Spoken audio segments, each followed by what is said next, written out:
La historia es maestra de vida, por ello te invito a acompañarme en este viaje de aprendizaje por los rincones de esa historia, a conocer acontecimientos y vidas asombrosas. Aprenderemos juntos de la iglesia primitiva, de los padres de la iglesia, de la pentarquía, de emperadores, reyes y papas, que con mayor o menor acierto escribieron las páginas de la historia eclesiástica. Aprenderemos también de los aciertos y errores de los más influyentes hombres y mujeres del cristianismo, de sus virtudes y fracasos, del ejemplo que nos legaron para que siguiendo sus pisadas nos acerquemos más a Cristo. Mi nombre es Gabriel Edgardo Yugdar y esto es un pequeño viaje por la historia de la Iglesia. Te invito a suscribirte al canal, a activar la campanita y a darle un me gusta. Gracias por tu compañía. Hola amigos, bienvenidos una vez más a este viaje por la historia de la Iglesia. Hoy vamos a viajar al siglo XIII, un siglo muy interesante. Y a la región que vamos a llegar hoy es al Languedoc, a Occitania, el sur de lo que hoy se conoce como Francia. El Languedoc se supone que deriva de la unión de las palabras langue o langue, doc, de oc. Oc es la forma de decir sí en el idioma occitano, en el idioma de aquella época. A diferencia del francés, no se decía oui, sino se decía oc. Entonces Languedoc es la tierra de la lengua del oc o de la lengua del sí. Y la ciudad más importante en aquel tiempo es Tolosa.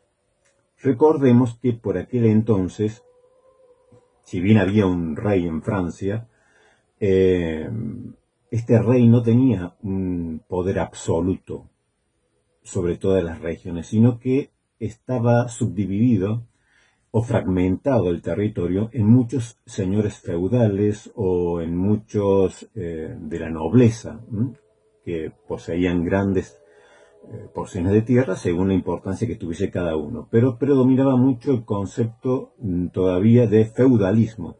Así que el rey no tenía una soberanía absoluta ni un poder determinante sobre todo, sino que tenía que respetar, siguiendo las leyes, como dijimos, del feudalismo, a los señores o nobles que gobernaban los distintos distritos o regiones de Francia. Pues bueno, ahora estamos en el sur, dijimos, en la Occitania, en el Languedoc, allí con ciudades importantes como Tolosa, Carcassona, Albi. Ahora hagamos un repaso sobre los personajes más importantes de este siglo, que hubo muchos personajes importantes. Podemos empezar por el Papa Inocencio III, un papa que gobernó la Iglesia desde 1198 a 1216.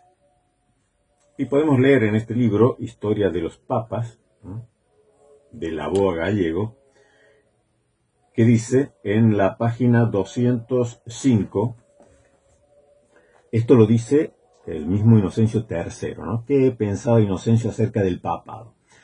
Decía el Papa Inocencio III, el Papa se encuentra entre Dios y el hombre, entre Dios y sobre el hombre, más pequeño que Dios y más grande que el hombre, juez de todos y no juzgado por nadie, a excepción de Dios. Inocencio III fue elegido papa cuando tenía 37 años, bastante joven, y también muere dentro de lo que se dice bastante joven, ¿no? Por el tiempo que estuvo de papa, no fue mucho. Fue el papa más poderoso, si se puede decir, de la cristiandad. Él logró el sueño de todo el papado. La ambición del papado, en él se concentró, en él se cumplió. Brevemente, pero en él se cumplió. No tuvo la pompa, no tuvo la grandeza y la gloria que tendrían los papas del Renacimiento en cuanto a esplendor, a ese esplendor principesco que los papas lograron en el Renacimiento. Pero en cuanto a poder, a dominio sobre todos los reyes, sobre los príncipes, sobre los señores, ninguno lo igualó. Con él llega a la cumbre el papado, a la máxima expresión, y después de él, después de su muerte, comienza un lento retroceso o degradación. Pero el poder que concentró Inocencio III fue el sueño de todo pontífice. Inocencio III fue el papa que convocó la Cuarta Cruzada, que duró de 1198 a 1204. Esta cruzada era para reconquistar la Tierra Santa, pero terminó en algo que era totalmente distinto del objetivo principal. Es decir, él convocó una cruzada para reconquistar Tierra Santa, pero resulta que el ejército de cruzados, en vez de reconquistar Tierra Santa, se volvieron contra Constantinopla, la tomaron, la saquearon a Constantinopla y depusieron al emperador que había en Bizancio y lo sustituyeron por uno católico romano. Es decir, lo quitaron al emperador ortodoxo que había y pusieron a uno católico romano. Fue elegido Balduino IX, que era conde de Flandes, y fue coronado como el primer emperador latino de ese imperio latino. Porque les decía yo que con Inocencio III se cumple el sueño, la ambición del papado.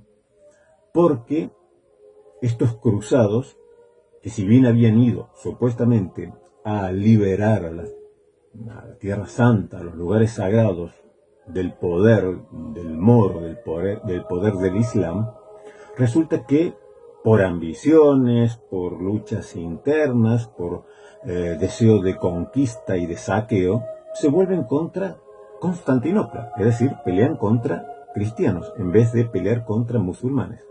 Toman Constantinopla, el emperador trata de pactar con ellos, el emperador bizantino trata de pactar con ellos diciéndoles que iba a hablar con la iglesia ortodoxa, con los líderes, o el patriarca ortodoxo y los líderes de la iglesia ortodoxa, para que se volvieran católicos romanos, es decir, para que se sometieran al papa.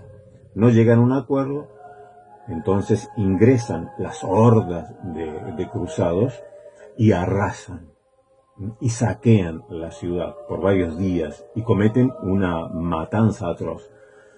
Y quitan al emperador y ponen a uno cristiano. Dijimos a Balduino IX, que era conde de Flandes, y lo ponen como Balduino I, el primer emperador latino. Entonces ahora recordemos que estamos en el siglo XIII. Ya se había roto la cristiandad, se había producido el cisma entre Oriente y Occidente. Oriente no se sujeta, no se someta, los patriarcados de Oriente no se someten al obispo de Roma. Pero ahora hay un emperador cristiano, católico romano, en Oriente. El imperio, le llaman imperio latino, anexado a Occidente. Ahora el Papa gobierna sobre toda la cristiandad, sobre Oriente y sobre Occidente, y su emperador, Balduino I, le está sometido a él. Por eso les digo que con Inocencio III llega el esplendor del papado, llega a la cumbre, a lo máximo, y alcanza el sueño del papado de abarcar toda la cristiandad y tener una supremacía de jurisdicción sobre toda la cristiandad. Fue la única vez que el Papa tuvo jurisdicción universal. Claro que esto fue un sueño efímero, porque Balduino I era un títere de aquellos ejércitos y de aquellos reyes que peleaban por... estaban los venecianos, que tenían muchos intereses económicos por la región. Ellos un poco motivaron esta toma de Constantinopla porque había rivalidades. Es decir, esta unión duró muy poco. Luego es retomada Oriente por los emperadores orientales, por la iglesia ortodoxa. Pero claro, esto fue un golpe durísimo para la iglesia ortodoxa. Esto fue aún más grave que lo que pasó en el 1054 en el cisma entre Oriente y Occidente. Aquí, la Iglesia Católica Romana se apoderó de muchas iglesias ortodoxas, aprovechando este momento de que se había fundado este imperio latino, este emperador católico romano que ahora gobernaba en Oriente. Se despojó de muchas iglesias a los ortodoxos. Duró muy poco, esto se terminó derrumbando todo, se volvió a como estaba antes, pero para la iglesia ortodoxa nunca le perdonó a la iglesia católica romana, nunca le perdonó este saqueo, que en vez de ir contra los musulmanes fuesen contra los mismos cristianos ortodoxos, que depusieran a un emperador ortodoxo y que Roma quisiese tener el imperio y el gobierno absolutista sobre toda la cristiandad. Esto nunca se lo perdonaron y fue una herida aún mayor que la que había hecho el cisma de 1054. Entonces dijimos que tenemos en esta época del siglo XIII con este papa, donde llega al esplendor el papado. Como todas las cosas, la gloria del hombre es breve, así fue breve este imperio latino, este sueño del papa. Recordemos que Inocencio III, como les dije, muere joven, muere camino en Perugia, muere cuando va camino a ser de mediador entre una disputa que había entre dos poderosos. Lo sorprende la muerte allí, lo velan en una iglesia en Perugia y es despojado, le roban todos los ornamentos sagrados, todos los ornamentos valiosos. Y ahí queda el cuerpo de Inocencio III, en la iglesia, semidesnudo, despojado de todos sus ornamentos, descomponiéndose allí, hasta que en algún momento alguien se apiada del cuerpo de Inocencio III y le dan sepultura, ¿no? El que había sido como un león bravo, ¿no? El más grande de los papas, allí muerto, pues bueno, en la boca del león todos meten la mano cuando ya está muerto, ¿no? Y la gloria de este papa fue efímera, como fue efímera su vida, también lo que consiguió para el papado. Después de la muerte de él, bueno, vendrá Honorio III. Recordemos que Inocencio III fue también sobrino de un papa anterior, ¿no? Es decir, pertenecía a una de las familias, no de las más poderosas de Italia, pero pertenecía a una de las familias que tenía cierta influencia y poder allí en Roma. Luego surgirá, después de la muerte de él, Honorio III, y luego de la muerte de Honorio III vendrá Gregorio IX, Gregorio IX, que es sobrino de Inocencio III. Aquí está muy clara la sucesión apostólica, ¿no? Es decir, Inocencio III era sobrino de un papa anterior, Gregorio IX era a su vez sobrino de Inocencio III, ¿no? Entre ellos se colocaban las familias poderosas, peleaban por tener siempre un familiar en la curia, un familiar que llegase a ser papa, porque de esta manera enriquecía a la familia a la cual pertenecía el papa.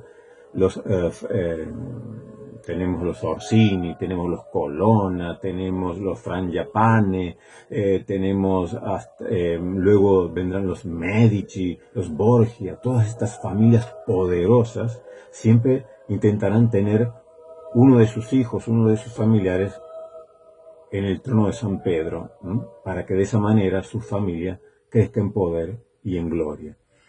Bueno, Inocencio III da comienzo a la cruzada albigense. Y Gregorio IX, dará comienzo a lo que será propiamente la Inquisición, mucho más ya organizada, mucho más estructurada, que irá recorriendo el territorio, inquiriendo y persiguiendo a los herejes. Pero todo comienza con este papa poderoso. Allí comienza lo que sería la Inquisición medieval, pero que era papal, todavía era papal. Vimos en el capítulo anterior lo que es la Inquisición, lo que fue la Inquisición en España, pero que esa Inquisición dependía ya no del Papa, sino que dependía de los reyes católicos. Ahora, esta Inquisición, mucho más atrás, en el siglo XIII, comienza la Inquisición medieval, con Inocencio III para perseguir a los cátaros, y con Gregorio IX enviará a la orden de los dominicos a ejercer ya una Inquisición mucho más tajante, más dura, donde ya no dependerá de los príncipes, ya no dependerá de los señores feudales, sino que dependerá de los dominicos, de la orden de los dominicos, el recorrer el territorio en busca y caza de los herejes. ¿Qué otro personaje famoso tenemos del siglo XIII, este siglo tan rico en personalidades? Pues bueno, uno de ellos fue precisamente Domingo de Guzmán. Domingo de Guzmán, que nace en el 1170 y muere en el 1221, funda la orden de los dominicos, la orden de estos frailes mendicantes, que será una gran orden que crecerá muchísimo, que se expandirá por todo el orbe. Domingo de Guzmán, por orden del Papa Inocencio III, se establecerá en el Languedoc, en aquella zona que estuvimos viendo en Occitania, en el sur de Francia, como predicador de la ortodoxia contra los cátaros, y establecerá allí su primera casa, la primera casa de su orden de predicadores. Él funda la orden de los dominicos, la orden de frailes predicadores, orden de predicadores, y la establece en Tolosa, que dijimos que era la ciudad más importante.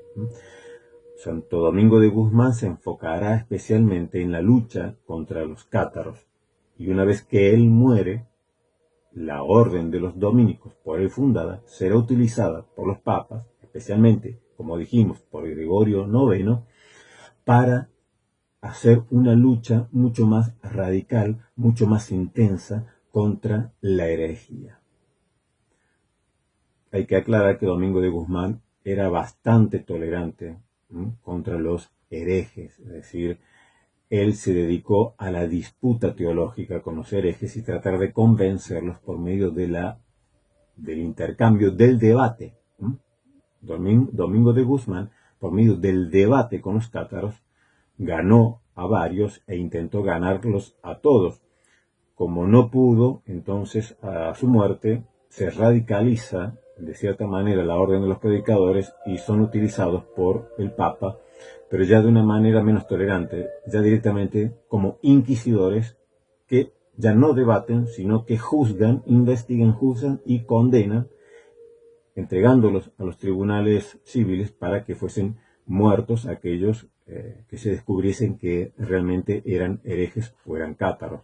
Porque cuando Domingo de Guzmán recorre allí esta zona de Languedoc, se da cuenta que la gente tiene mucha antipatía hacia el clero, porque el clero ostentaba, vivía en riqueza, porque no daba un ejemplo de la vida evangélica. Y él se da cuenta.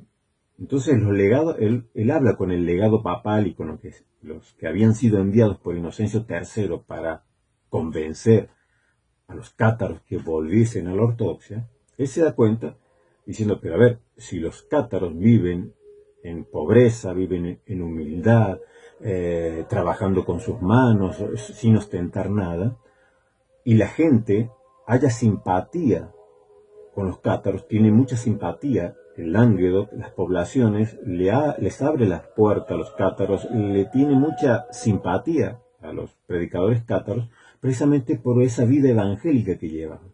Entonces Domingo de Guzmán le dice al legado papal y a todo el séquito pomposo que lo acompañaba, diciendo, ¿cómo piensan ustedes que se conviertan, convencerlos, si ustedes precisamente viven como ellos critican? Es decir, ellos critican la ostentación y ustedes quieren convencerlo por medio de ostentación.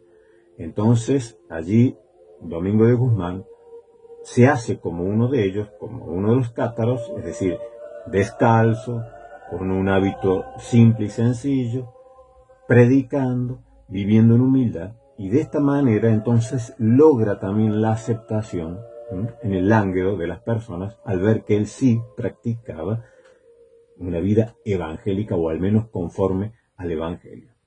Pero tenemos otro personaje importantísimo que también descolla en esta época, en este gran siglo XIII.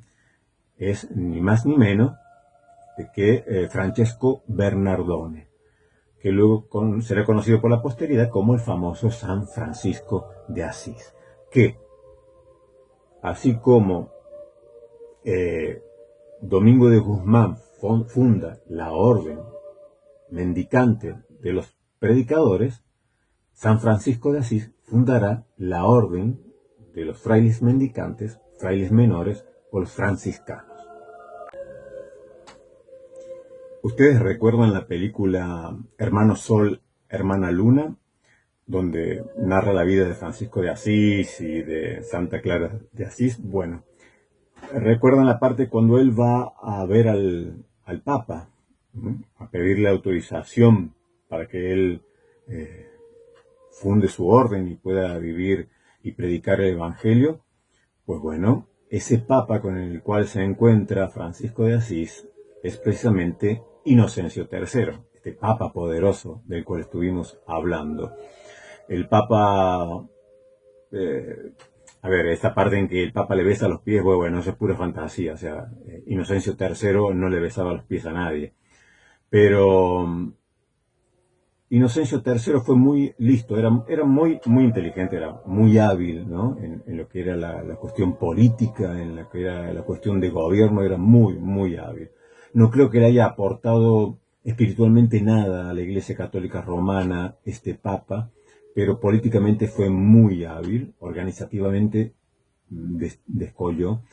Y él tuvo un sueño, ¿no?, en el cual veía que la iglesia se inclinaba y se caía, y de pronto un hombrecito vestido así como mendigo, ¿no?, viene y apoya el hombro y levanta la iglesia, ¿no?, y salva de esta manera la iglesia. Bueno, los franciscanos siempre han interpretado que era Francisco de Asís, este hombrecito con el cual soñó, o este pobre vestido así andrajoso que había soñado el Papa Inocencio III. Y los dominicos dicen que no, que ese era Domingo de Guzmán. Pues bueno, no sé si es verdad o no es verdad lo del sueño. Lo que sí es que fue muy astuto el Papa, porque supo ver en Francisco de Asís y supo ver en Domingo de Guzmán la oportunidad para atraer nuevamente a todas estas gentes que se estaban yendo tras los predicadores de pobreza y de humildad. Por eso los cátaros llegan a tener tanto éxito, porque predicaban esta vida de pobreza, esta vida evangélica, de sencillez.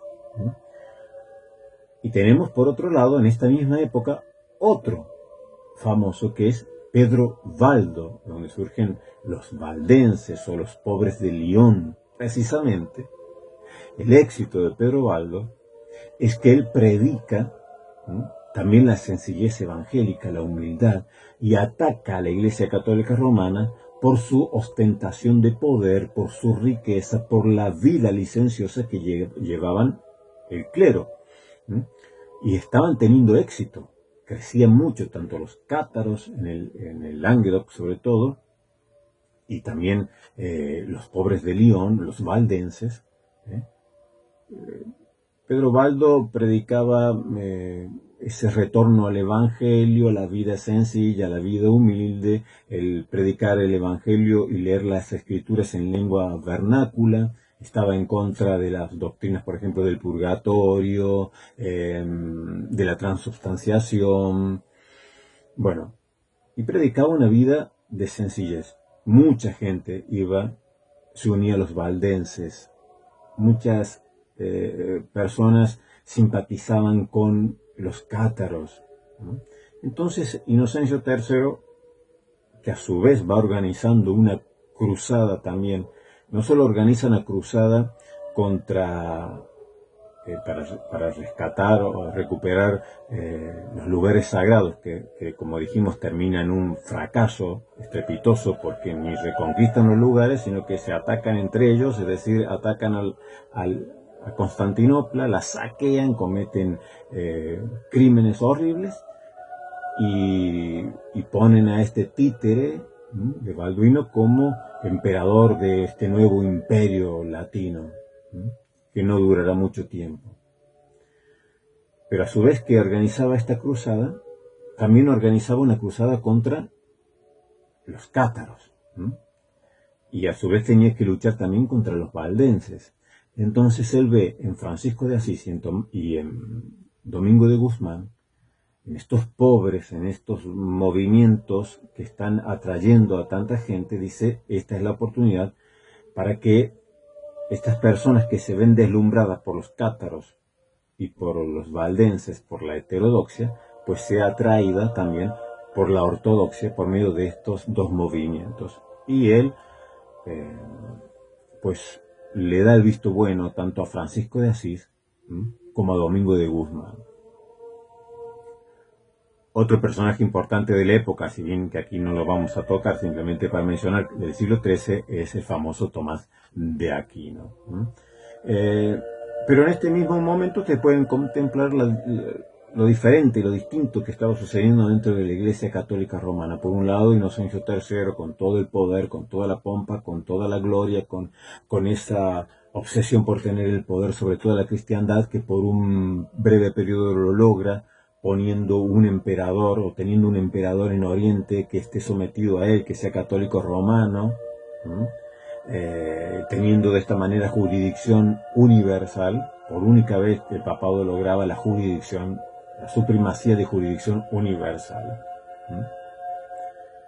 Pero por otro lado tenemos, dentro de la misma iglesia, personas distintas como Francisco de Asís, que decía no a la ostentación, no a la riqueza, no a la guerra contra los musulmanes, sino que hay que tratar de convencerlos, de predicar el evangelio, de que se conviertan por las buenas y no por las malas, no mediante cruzada, no mediante una guerra. Y Francisco de Asís marcha, ¿no?, hacia allí, hacia la Tierra Santa, para tratar de convencer al califa, tratar de convencerlo de que se convierta al Evangelio.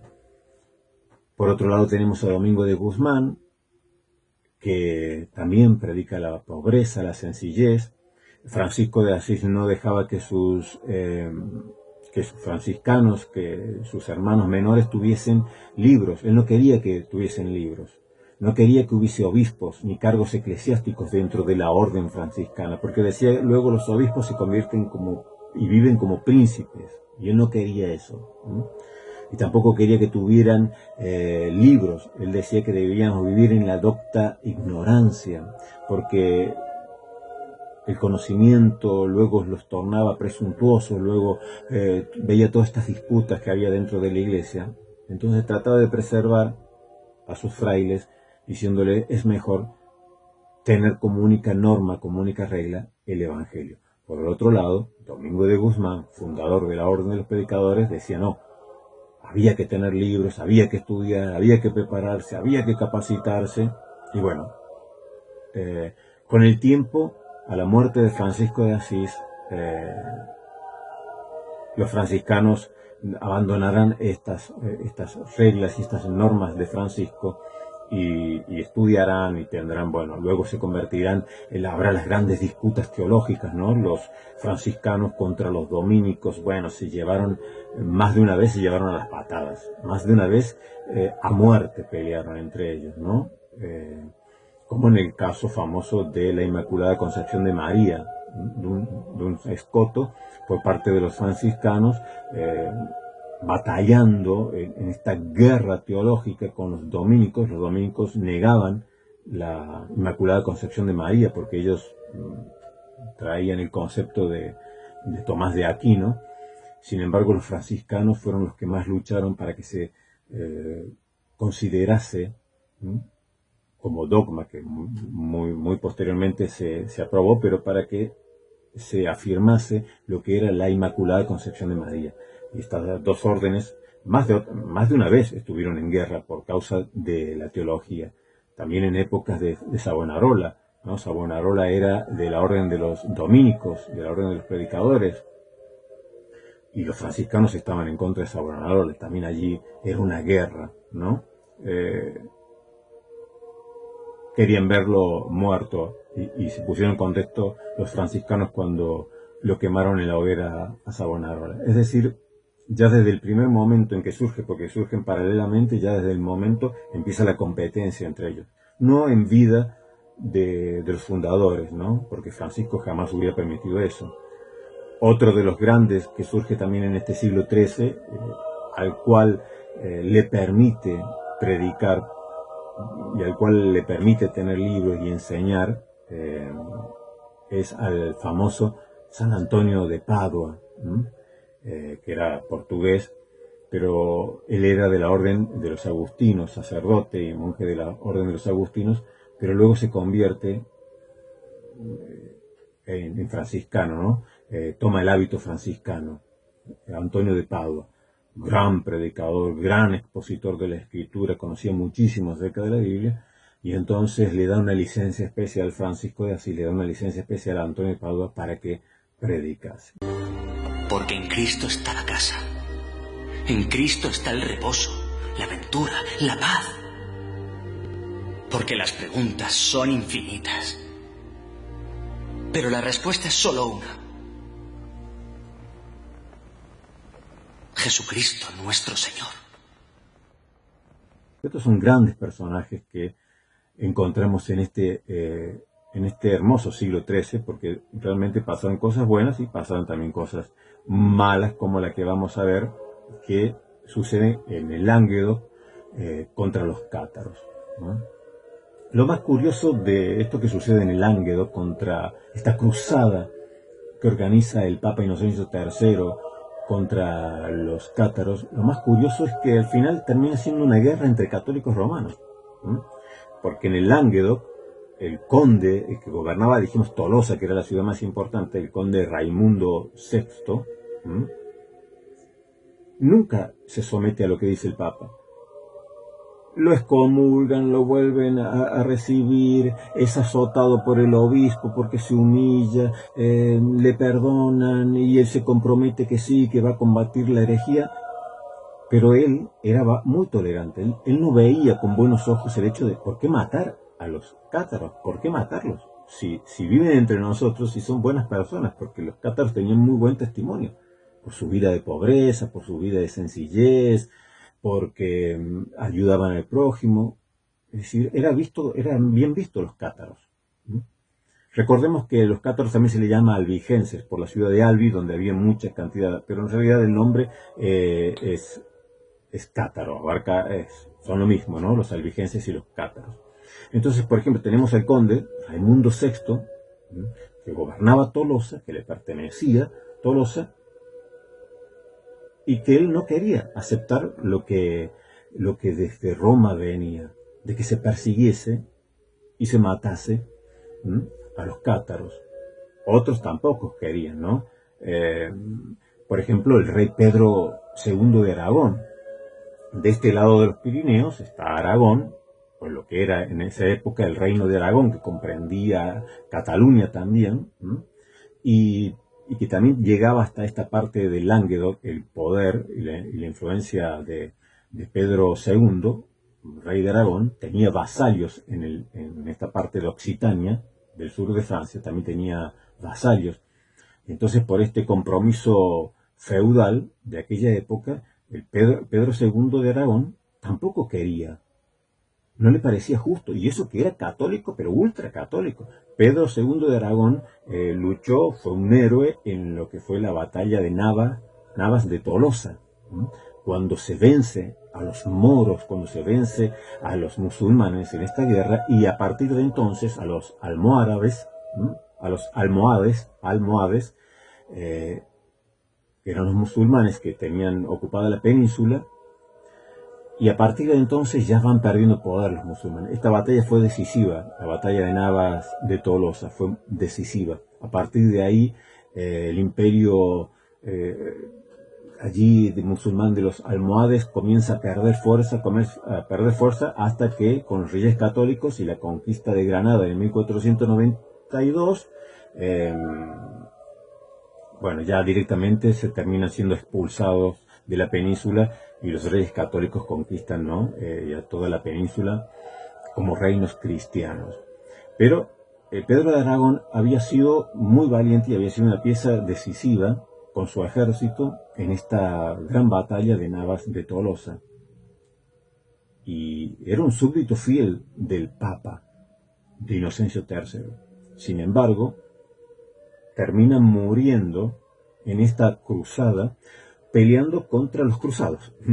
Pedro de Aragón, este héroe de las batallas de Navas de Tolosa, este rey de Aragón, termina siendo muerto por los mismos cruzados enviados por el Papa para aplastar a los cátaros, porque Pedro de Aragón, como Raimundo VI y como muchos otros señores feudales y nobles de la Occitania, de Languedoc, se oponían a la masacre de cátaros.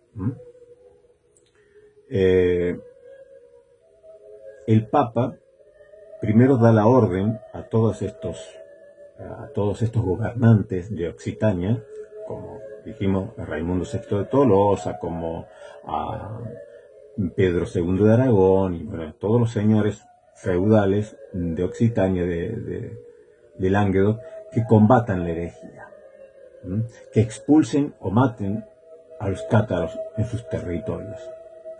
Ellos se oponen.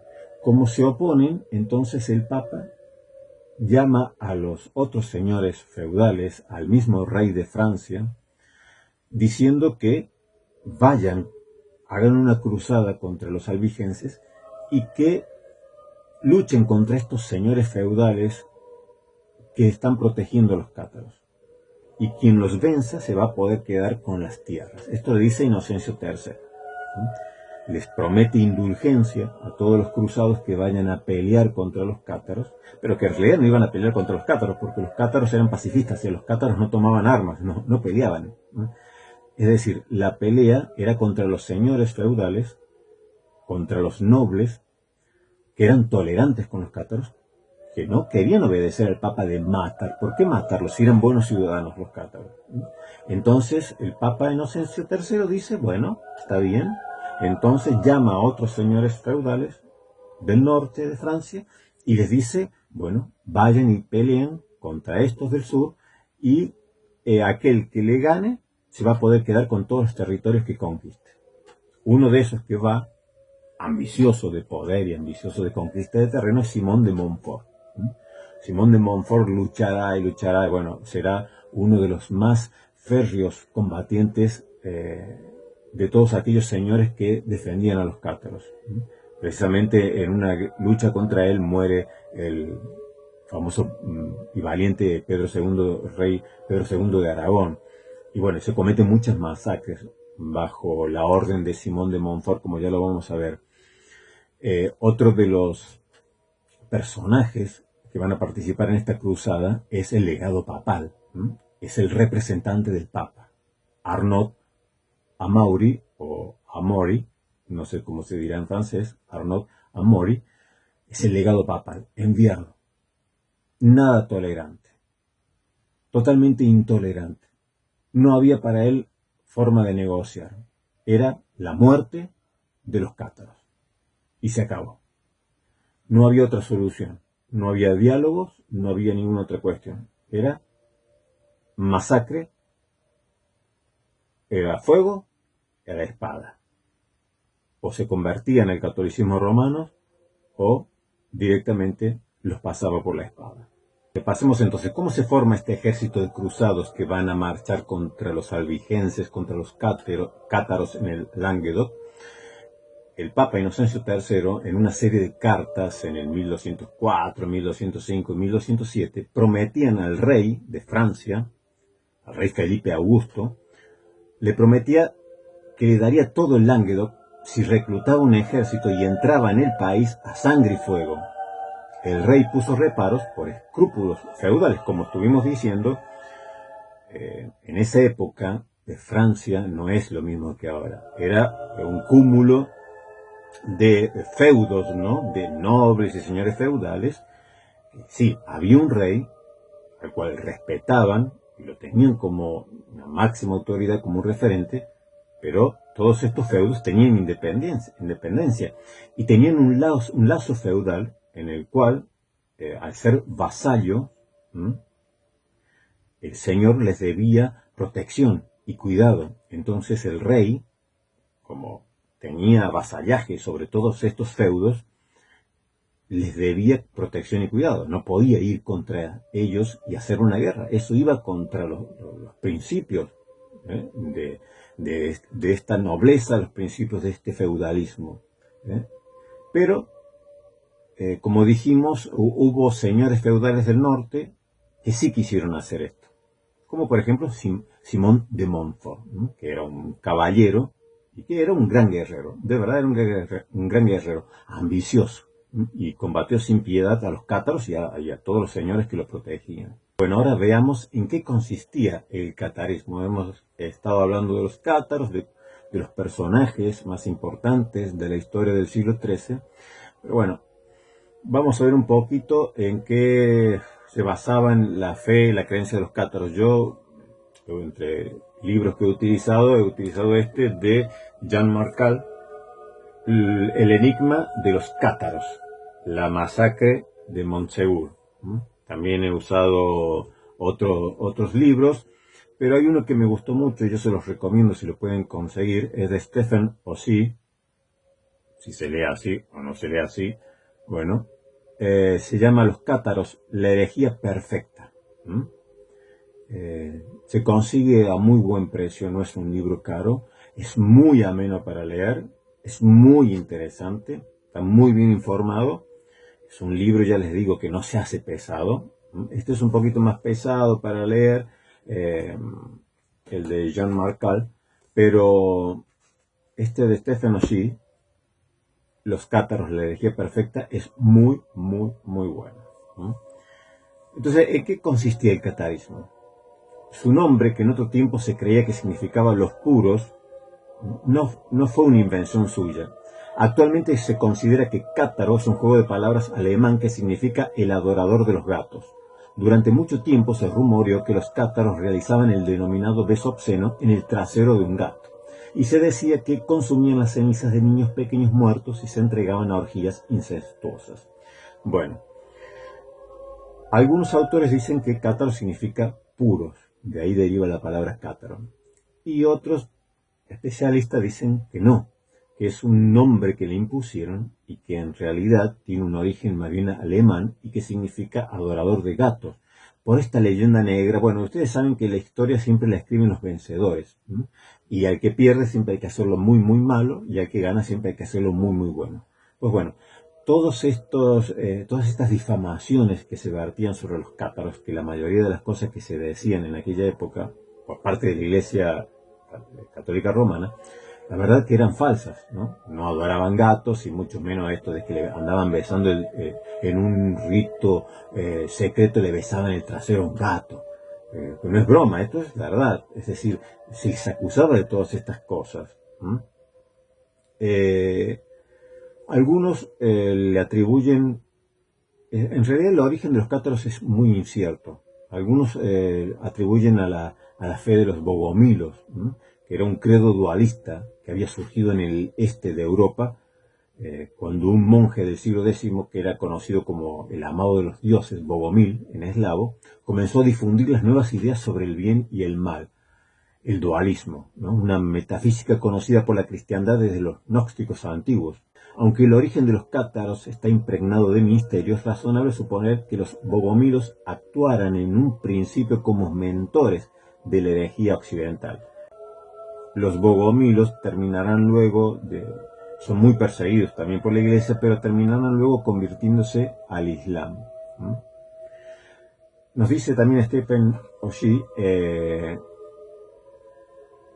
en la página 27 de su libro, los cátaros se referían a sí mismos simplemente como cristianos, buenos hombres o buenas mujeres, o amigos de Dios. A los perfectos, recordemos que perfectos se les llamaban a los líderes de los cátaros, ¿no? Sean hombres o mujeres. Se los llamaba así no porque no tuvieran defectos, más bien los etiquetaron como hereticus perfectus, o herética perfecta, o herejía perfecta, ¿no? El hereje completo, el hereje completado, en el sentido de que alguien ha pasado de la fase de simpatizante a las filas de los ordenados. Aquellos que ya eran ordenados, eran los líderes, eso se les llamaba perfectos. El término para creyentes, es decir, para los simpatizantes, credentes, también fue acuñado por los enemigos de los cátaros. Es decir, que no es que ellos se autodenominaban cátaros, sino que cátaros es un nombre que les imponen, ¿no? precisamente aquellos que los persiguen, al igual que el término perfecto. Ellos no se llamaban así más que este grupo que había alcanzado ya el estado había asimilado completamente la doctrina y se había comprometido como líder, como ministro en la doctrina de los cátaros, se le llamaba perfecto. Y a los simpatizantes, creyentes o credentes. Su condición sagrada, es decir, la condición sagrada de los perfectos, los convertía en santos vivos, de la misma categoría, a ojo de los creyentes, que los apóstoles de Jesús. Tras llegar a la última fase de la existencia material, los perfectos se preparaban para un último viaje. Su vida abnegada les aseguraba que tras morir no regresarían, sino que su espíritu encarcelado sería por fin libre para unirse a la divinidad eterna e invisible.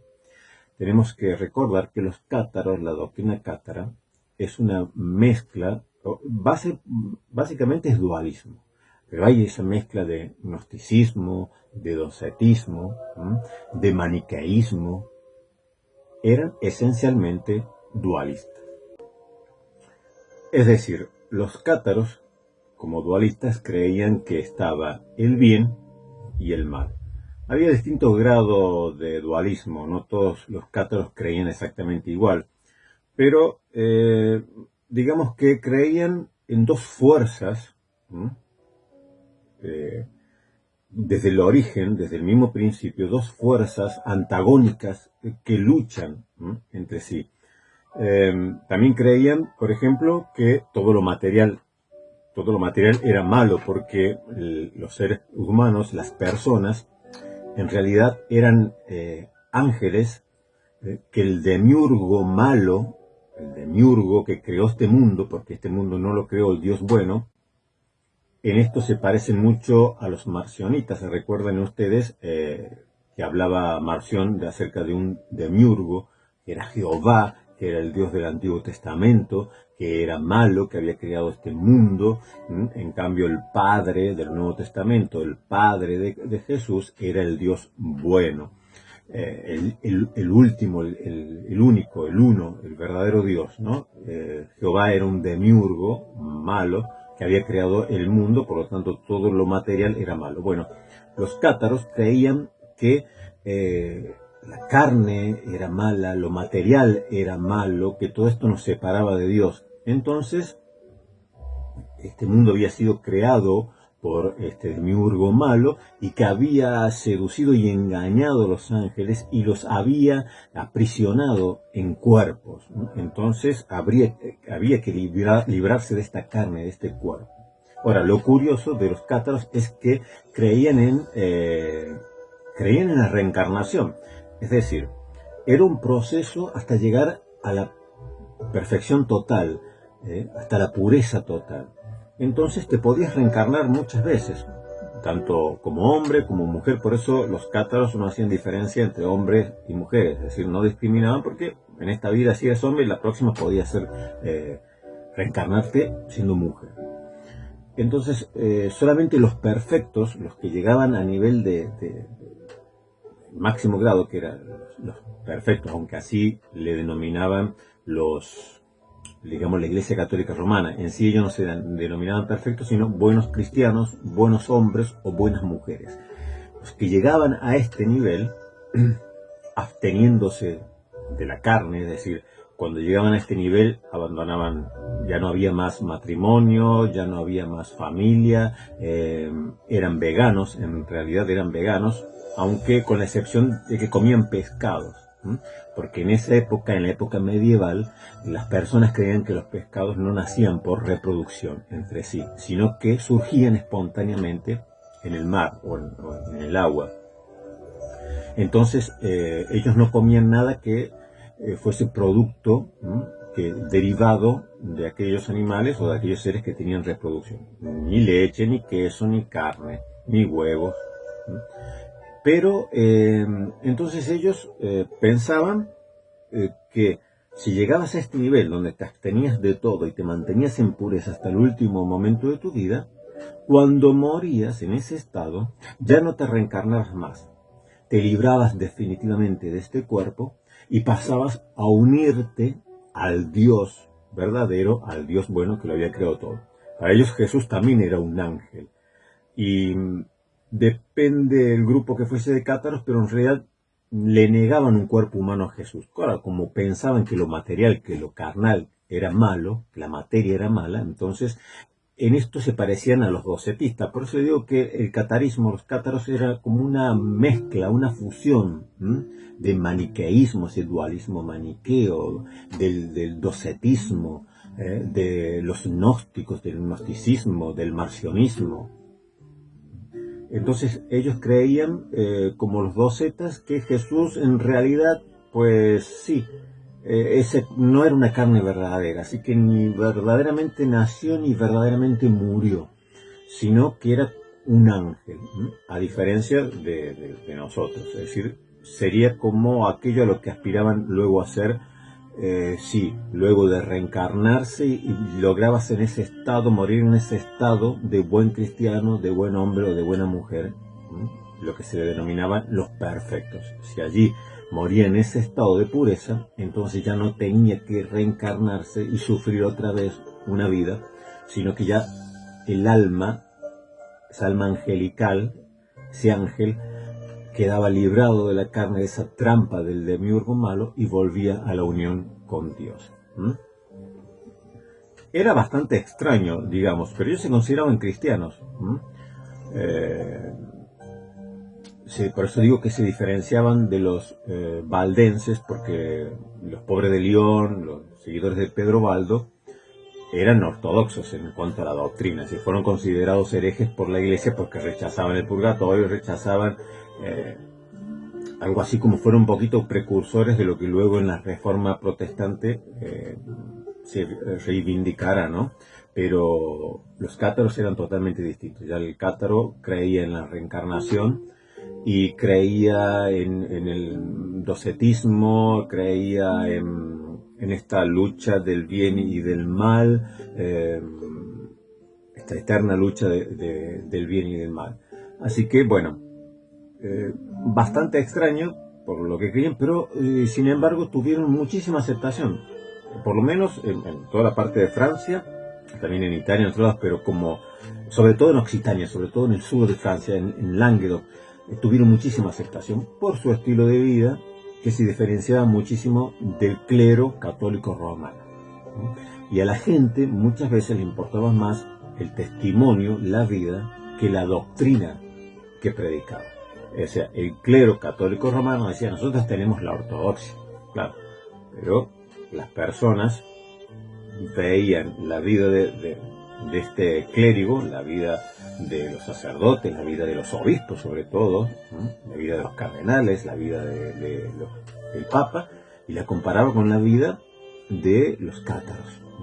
Y entonces sentían mucha afinidad, mucha simpatía, y le brindaron, por eso si no se explica la terrible protección que le brindaron los ciudadanos y toda esta parte del Languedoc, todas estas ciudades, sobre todo Tolosa, Carcassona, y sufrieron muchísimo, ya les digo, fue una masacre, pero murieron pocos cátaros en realidad. Los que más murieron fueron católicos romanos, ya lo vamos a ver. Eso es una de las cosas más curiosas. El único sacramento que tenían los cátaros era el consolamentum. Era un sacramento, el único sacramento dualista que tenían. Este sacramento, cuando se lo concedía, transformaba al creyente común en uno de los perfectos, es decir, en la última instancia. A su vez, cuando era nombrado, ya le imponían las manos, y era como recibir el bautismo, la confirmación, la ordenación, todo junto hasta la extrema unción. Por eso muchos los retrasaban recibir este consolamentum hasta el último momento de su vida. Así, de esa manera, morían en un estado puro y podían trascender lo material y unirse con el Dios eterno. Así que este era el único sacramento que tenían, el consolamentum, que se hacía con la imposición de manos. Tenía que hacerla un perfecto, a un creyente, y de esta manera se convertía en un perfecto. Como les dije anteriormente, lo curioso de esto fue la masacre que hubo que no fue tanto de cátaros, sino que fue de católicos romanos. Es decir, los cruzados enviados por el Papa mataron más católicos romanos, ¿no?, que cátaros. Por ejemplo, vamos a ver la masacre, la famosa masacre de Béziers, ¿no?, que era una de las ciudades, ¿no?, de Languedoc, de la Occitania francesa. El obispo de Béziers, que formaba parte de este contingente de los cruzados, llegó de Montpellier con una última oferta a los ciudadanos de Béziers. Tenía en su poder una lista con 222 nombres. Eran los cátaros perfectos, los líderes cátaros que estaban en esa ciudad de Béziers. Y le exigió al pueblo que le fueran entregados estos 222 cátaros, para que fuesen castigados inmediatamente. De lo contrario, el día siguiente los cruzados, el ejército cruzado que ya estaba sitiando la ciudad, no solo que sitiaría la ciudad, sino que destruiría la ciudad. El legado, recordemos, el legado papal, el enviado papal, era el monje Arnaud Amaury o Amaury. Era el monje que dirigió esta cruzada siempre contra los albigenses, intolerante total. Un cronista refirió que Arnaud, este legado papal, dio su orden fuera de la ciudad comercial mediterránea de Béziers, en la ciudad, el 22 de julio de 1209, cuando sus guerreros cruzados, a punto de tomar la población por asalto, ya que se habían negado los habitantes de la ciudad a entregarle a los cátaros para que fuesen ajusticiados, las tropas de los cruzados lograron abrir una brecha en las defensas, y cuando estaban por entrar a la ciudad, vienen hasta el legado papal que estaba allí, observando la escena y dirigiendo a los cruzados, y le preguntan, ¿y ahora qué hacemos? Porque vamos a entrar a la ciudad a sangre y fuego, pero ¿cómo hacemos para reconocer y distinguir entre los cátaros y los católicos? Entonces, este monje, Arnaud Amaury o Amaury, les dijo: matadlos a todos, Dios reconocerá a los suyos. Entraron a sangre y fuego. Esto es historia, esto es verdad, esto en todos los libros que he consultado, la cifra es exactamente igual. Todos consideran que entre 15.000 y 20.000 ciudadanos de Béziers fueron ejecutados, fueron muertos. Mujeres, ancianos, enfermos, niños, bebés. Se masacró a toda la población indistintamente. Había 220 cátaros. Se negaron a entregarlo al legado pontificio, a los cruzados. Se negaron a entregarlos para que los mataran. El ejército cruzado toma la ciudad, le preguntan al legado papal: ¿qué hacemos para distinguir entre católicos y cátaros? Y el legado pontificio le dice: maten a todos. Ya Dios reconocerá después quién es suyo y quién no. Y entonces entran a sangre y fuego y matan aproximadamente 15.000 a 20.000 personas en un día. Eso fue una tragedia tremenda, terrible, ¿no? Dice en este libro de Stephen O'Shea: en una mañana dieron muerte a todos los habitantes de la ciudad, desde los ancianos cátaros perfectos a los niños católicos recién nacidos. En la época anterior a la pólvora, todavía no se usaba la pólvora en esta época, matar a tanta gente en tan poco tiempo requería un empeño salvaje que supera la imaginación. Es decir, matar 15, 20.000 personas realmente era algo extraordinario. Pero no les tembló el pulso a estos cruzados. No olvidemos que estos cruzados venían con la promesa de que si hacían eso, reciben indulgencias de sus pecados. Estos eran ejércitos enviados por el Papa y comandados sobre todo por el legado pontificio Arnaud Amaury. Este legado pontificio, una vez que se masacra a todo este pueblo entero, no se deja a nadie con vida, le escribe, muy contentos, le escribe una carta al Papa Inocencio III y le dice: casi 20.000 ciudadanos fueron pasados a cuchillo con independencia de la edad y el sexo. La venganza divina ha sido majestuosa. Esto está en una carta que le envió el legado papal a Inocencio III. No termina allí, luego van pasando de pueblo en pueblo siempre pasa lo mismo, la mayoría de los señores feudales, la mayoría de la nobleza se niega a entregar a los cátaros porque había ese concepto de vasallaje, es decir, yo soy señor feudal, pues sean cátaros, sean herejes, sea lo que sea, son vasallos míos, yo les he prometido protegerlos, ¿no? Y por lo tanto los tengo que proteger, y lo veían como injusto tener que entregar a sus ciudadanos para ser masacrados simplemente por una diferencia doctrinal. Cuestiones de Roma, para el señor feudal, para el noble, pues era un ciudadano, y mientras fuese un buen ciudadano, da igual la religión que tuviese, pero no así para el Papa y para el legado, ¿no? Por ejemplo, en Minerve también se rodeó la ciudad, se amenazó, pero claro, ya tenían presente lo que había sucedido en la ciudad de Béziers, y estos se terminaron rindiendo, y los 140 perfectos cátaros fueron quemados vivos en la hoguera, allí en la ciudad de Minerva. Y la otra ciudad, luego de estas, fueron a la otra ciudad que se llamaba Labourg, ¿no?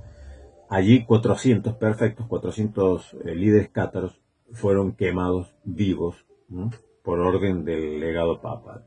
Por 2 décadas hubo esta guerra, esta cruzada contra los cátaros o albigenses por medio de los cruzados, por medio de este ejército que convocó o invocó el Papa Inocencio III. Cuando se termina esta cruzada, se terminan estos 20 años, da lugar a otros 15 años que ya fuera una represión, pero ya irregular, ¿no? Ya, como dijimos, por medio de la orden de los dominicos. Allí los dominicos van por medio de la Inquisición. Ya no es un ejército de cruzados, sino que es un grupo de inquisidores, de monjes dominicos, que van pueblo por pueblo, ciudad por ciudad, examinando, investigando, haciendo que se delaten unos a otros, a ver quiénes eran simpatizantes de los cátaros o quién pertenecía al grupo de los líderes, de los buenos hombres que se llamaban, las buenas mujeres perfectos de los cátaros. Todo esto culminará en el 1244 con el famoso sitio de Montsegur, del castillo de Montsegur. Pero recordemos que a la muerte de Inocencio III, como dijimos al principio, que también ya muere Simón de Montfort, que fue aquel caballero que acudió al llamado del Papa para hacer la cruzada, fue el que terminó liderando prácticamente la cruzada, que cometió todas estas masacres que hemos hablado, Simón de Montfort, ¿no? En una de estas luchas termina él también muriendo, ¿no? Termina muriendo en un combate. También luego termina muriendo, como dijimos, Amaury, el legado papal, y luego viene otro legado papal, tan intolerante como el anterior, pero ya esto queda en manos de los inquisidores dominicos. Entonces, cuando muere Inocencio III, le sucede Honorio III, y luego ascende al papado Gregorio IX, como dijimos al principio, que era sobrino de Inocencio III. El Papa Gregorio utilizará a los frailes dominicos para ejercer una inquisición, pero ya más organizada y también más agresiva, porque ya no es contra el pueblo y los señores que protegían o se negaban a entregar a los cátaros, sino ya introduciéndose en las mismas poblaciones, investigando ellos, descubriendo quién eran los cátaros para poder así ejecutarlos. Entonces se van replegando, ¿no? Ya los perfectos ya no tienen lugares seguros en las ciudades. Y los que quedan, que no son muchos, luego de tantos años de persecución, se van refugiando en el mítico castillo de Montsegur, que está allí pegado a los Pirineos. De este lado de los Pirineos está Cataluña hoy, lo que en aquel entonces era el reino de Aragón. Y del otro lado está allí Languedoc, comienza lo que sería, bueno, Occitania, la parte sur de Francia. Y allí, en lo alto de la montaña, inexpugnable, estaba el castillo de Montsegur. El señor feudal era Raymond de Perelle, y él les brindó protección. Le pidieron si los podía acoger en el castillo, en esa fortaleza, y bueno, hacia ahí se mudaron la mayoría de los perfectos, porque él también simpatizaba, ¿no?, con los cátaros. Entonces la Inquisición ya sabía que este era el último bastión cátaro.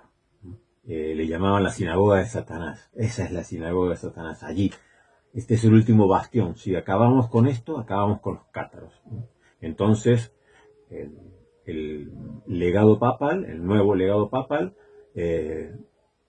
junta un ejército poderoso y rodea este castillo. Y están 10 meses. 10 meses dura el asedio de este castillo, porque el señor feudal, que dijimos señor Raymond de Pereille, se negaba a entregarle a los cátaros, ¿no? Entonces, luego de 10 meses, extenuantes 10 meses, logran entrar a la fortaleza y bueno, no les queda más que rendirse a estas tropas del legado papal. Se les ofrece a los laicos, a los que no eran cátaros, se les ofrece, si se rinden, bueno, quedan salvos, se pueden ir libremente. Así que solo quedan los cátaros. Les da un plazo para que se entreguen todos aquellos que eran cátaros. Por fin, el 16 de marzo de 1244, más de 200 perfectos, hombres, mujeres, jóvenes, ancianos, vestidos con sus hábitos negros, como solían vestir los perfectos, los líderes cátaros, comenzaron a salir de la fortaleza del castillo de Montsegur, bajando hasta un claro, al pie de la montaña, donde el legado papal y demás autoridades eclesiásticas ya estaban preparando las ramas secas, ¿no?, condenados a la hoguera. Fueron atados en grupos sobre las ramas secas, y como ninguno de ellos se retractó, pues se dio la orden de prender fuego a aquellas piras humanas. Y así el fuego los fue consumiendo, y el humo negro de todas estas almas, de todos estos cuerpos quemados allí en esta pira al pie del Montsegur, caía la última fortaleza de los cátaros, y el humo negro subía como un testimonio más de la intolerancia religiosa que se vivía por aquellas épocas. Y todos vieron en ese humo negro el final de los cátaros, el final del auge de aquellos buenos hombres o buenas mujeres o buenos cristianos, como así mismo se llamaban, que no habían cometido otro delito más que el de pensar distinto que Roma. Pero en esa época, obviamente, el disentir con Roma estaba penado con la muerte. Estos últimos 200 líderes cátaros sellaron con su vida sus creencias, por más que nosotros digamos, sí, es una herejía, era una herejía, fue una herejía. Aunque hoy existen neocátaros, gente que tal vez por estas leyendas, por estas historias, por esta cuestión que a veces se le da un toque de romántico, ¿no? Aquellas tragedias que sucedieron en la Edad Medieval, han querido revivir esta herejía, pero en realidad no son descendientes directos de los cátaros, simplemente son personas que han ido recolectando información y bueno, se presentan a sí mismos hoy como cátaros, cuando en realidad son neocátaros que no tienen conexión directa con aquellos, porque después de esta última fortaleza cátara que cayó, esta fortaleza de Montsegur, nunca más volvió a resurgir con fuerza el catarismo, sino que se fue extinguiendo de a poco. Ha sobrevivido muy pocos escritos de ellos, casi la mayoría fue destruido por la Inquisición, algunos escritos sobrevivieron, entonces podemos de alguna manera conocer qué creían, cómo pensaban estos cátaros, que se consideraban a sí mismos como cristianos, que creían en la reencarnación, que creían que eran ángeles, los hombres eran ángeles encerrados que habían sido engañados por este demiurgo malo que había creado la materia, que fue encerrado cada alma en un cuerpo como prisión, y que la única forma de librarse de esta materialidad para ascender, para trascender hacia lo eterno, hacia lo infinito, era recibiendo este sacramento del consolamentum y mantenerse puro hasta el último día. Si lograban morir así, pues ya no era necesario más reencarnarse, pues habrían librado de la materialidad y ya su alma podía partir para unirse a Dios. Los demás, los simpatizantes, los creyentes o credentes, pues bueno, en una próxima vida tendrían otra oportunidad para intentarlo. Y si no, tenían la oportunidad de recibir al final de sus vidas el consolamentum, este sacramento, y tal vez ya en los últimos días de su vida lograr mantener esa pureza que les permitiría librarse de lo malo, librarse del mal, librarse de la materia, librarse de la obra del demiurgo. Hoy nos puede parecer extrañas todas estas doctrinas que son un rejunte, por así decir, de las herejías ya antiguas, pero la gente, como les dije, no miraba tanto lo que creían, sino cómo vivían. Y en esa época hubo un auge de todos estos grupos que pregonaban la vida sencilla del Evangelio sencillo. Por eso también triunfó San Francisco de Asís, claro, dentro de la ortodoxia, o Santo Domingo de Guzmán. Los valdenses continuaron, a pesar de que fueron siempre perseguidos y considerados herejes por la Iglesia Católica Romana. Finalmente se unirán a la Reforma Protestante. Los cátaros se terminarán extinguiendo. Pero bueno, para aquella época no era tanto lo que se creía, sino cómo se vivía, lo que más impactaba al mundo del siglo XIII, de un siglo fascinante, ¿no? Con grandísimos personajes como hemos estado viendo, papas como Inocencio III, santos como San Francisco de Asís, con su orden de los franciscanos que también conquistó el mundo. Miles y miles de jóvenes corrieron a abrazar esta vida sencilla del Evangelio. Lo mismo con Santo Domingo de Guzmán y la orden de los dominicos. Otros grandes que nacieron en esa época, como Tomás de Aquino, San Antonio de Padua, que abraza también la vida franciscana. Bueno, todo este siglo está lleno de historias que son fascinantes, de verdad, con lo cruel, que se mezcla la fe con la intolerancia, con la crueldad contra aquel que no piensa igual que uno.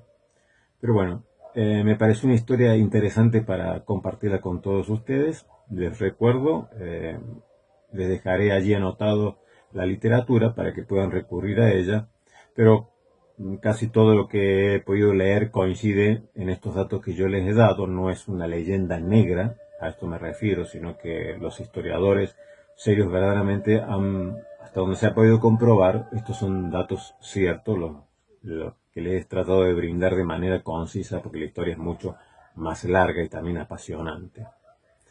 Bueno, estimados, espero que hayan disfrutado de este vídeo. No se olviden de darle like, de suscribirse, de activar la campanita. Recuerden que este canal no está monetizado, así que todo lo que aquí hago no es con fines de lucro, no es porque yo gane algo en hacerlo, simplemente es porque estos temas a mí de la historia me apasionan y quiero compartirlos con ustedes, compartir estos pequeños viajes de la historia. Así que si pueden colaborar dándole un like y suscribiéndose al canal, pues agradecido estoy. Gracias por haber compartido este viaje al siglo XIII, al Languedoc, a la Occitania francesa, a este mundo mítico, lleno de misterio, de los cátaros, de los valdenses, de los franciscanos, de los dominicos, de los papas poderosos, de este imperio latino, de esta supremacía de jurisdicción universal del papa que fue efímera. Bueno, de este mundo maravilloso medieval, que es tan rico en historias y en leyendas. Bueno, que el Señor los bendiga y nos reencontramos en el próximo viaje por la historia de la Iglesia. Esto ha sido todo. Muchas gracias por acompañarme en este viaje. No te olvides de suscribirte al canal para poder reencontrarnos próximamente.